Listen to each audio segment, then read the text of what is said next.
Olá, amiguinhos! Hoje é a nossa segunda aula de eletroquímica, não é? A primeira aula nós estudamos as pilhas. E só para lembrá-los, né, eletroquímica era aquela parte da química que estuda essa relação entre energia química e energia elétrica.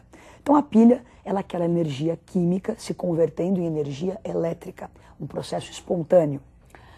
Se você pensar na eletrólise, ela é o oposto da pilha, não é? Então vamos dar uma olhadinha no quadro. Então você tem aí energia elétrica se convertendo em energia química. Então vai existir um sistema, esse sistema vai passar a corrente elétrica por ele, vai se provocar uma reação química não espontânea. Então a eletrólise, passagem de corrente por um sistema provocando uma reação química não espontânea. Bom, na natureza nós encontramos o sal, o NaCl, o cloreto de sódio. Nessa estrutura NaCl, a ligação que une o Na ao Cl, lembra que era uma ligação iônica, onde nós tínhamos o cátion Na+, e o ânion Cl-. Então aquele mais indicava que o sódio tinha doado um elétron e o cloro tinha recebido. Isso é o que você encontra na natureza, quer dizer, a maneira natural desses elementos se encontrarem. O sódio perdendo o elétron e o cloro ganhando, metal doando, não metal recebendo. Agora, se eu quisesse fazer o processo inverso, não é? Provocar no sódio, então ele estava doando elétrons para o cloro. Agora eu quero que ele receba elétrons. E o contrário, o cloro recebe, eu quero que ele dê elétrons. Isso é uma coisa não espontânea, não vai acontecer naturalmente, não é? Se você gosta de dar elétrons, você não vai querer receber.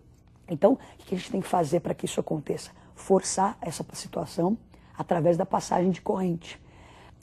Então nós vamos ver agora o seguinte, não é? Se eu quisesse forçar, normalmente o sódio faz o quê? Doa, eu quero que ele receba. O cloro recebe, eu quero que ele doe. Como é que seriam essas equações? Vamos olhar o quadro.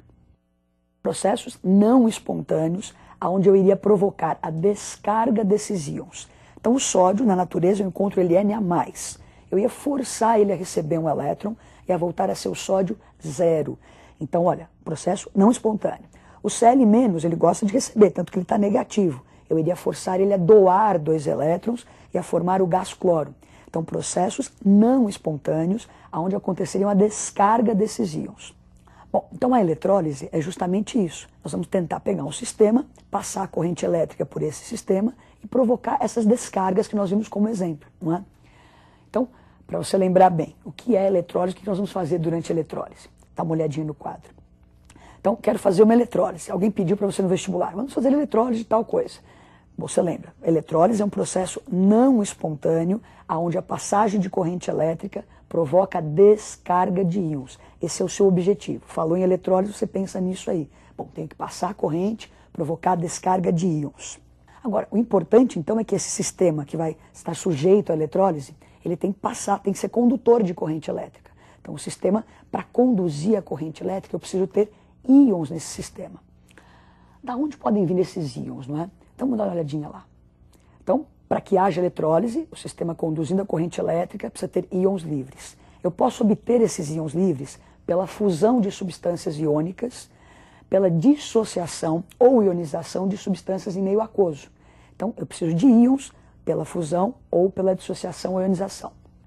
Eu preciso de íons para que o sistema conduza a corrente elétrica, não é? Sem esses íons livres no sistema não vai haver eletrólise. Então, coisa primordial. Que tipos de eletrólise existem, não é? A gente vai aprender os dois hoje, então dá uma olhadinha. Eu tenho eletrólise ígnea, que é uma eletrólise em ausência de água. Então, se alguém no exercício, faça eletrólise ígnea, você sabe que não vai existir água.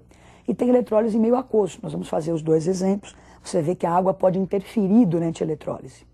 Bom, então nós vamos começar pela eletrólise ígnea, que é a eletrólise mais simples. Tenha sempre na sua mente o seguinte, vou fazer eletrólise, vou passar a corrente elétrica, provocar a descarga de íons, lembre sempre disso. Então vamos ver como é que a gente monta uma aparelhagem para se fazer uma eletrólise ígnea. Dê uma olhadinha. Bom, eu preciso de corrente elétrica, então eu vou ter uma fonte de corrente contínua, não é? Pode ser uma pilha, uma bateria, então eu preciso dessa fonte. Os fiozinhos conectados nos eletrodos, que são essas barrinhas aí. Então eu tenho aí o ânodo e o cátodo. Então o ânodo de carga positiva e o cátodo de carga negativa.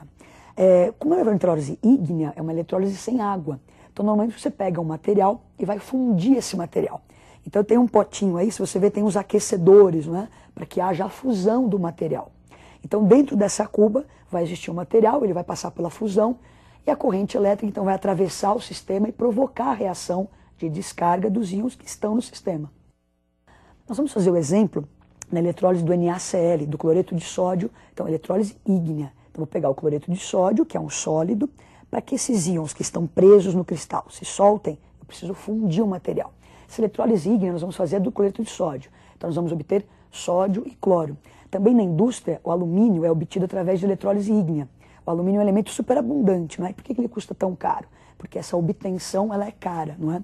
Então eu obtenho o alumínio a partir da bauxita por uma eletrólise ígnea.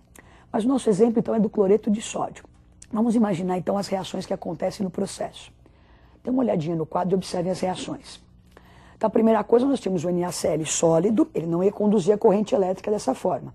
Então você funde o material, teremos o NaCl líquido. Ele líquido, ele perde aquela estrutura cristalina. Então os íons Na+, e Cl- ficariam soltos, né, naquela cuba que nós vimos ali.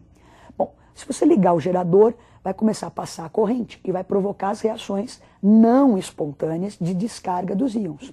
Então a ideia, é bom que você guarde isso aqui, olha. Cátion migra para o cátodo e ânion migra para o ânodo. Dá para meio que guardar, né, associa. Então o cátion vai para o cátodo e no cátodo ele recebe elétrons. Então ele é forçado a receber 2 elétrons e vai formar sódio zero, sódio sólido.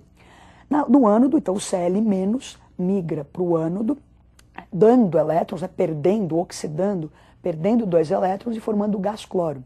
Então se lembra, tem naquela cuba, esses íons estavam soltos, nadando, Na+, e Cl-. Cátion migrou para o cátodo, ânion migrou para o ânodo. Bom, então nós vamos fazer agora a soma das equações para se obter a equação global da eletrólise.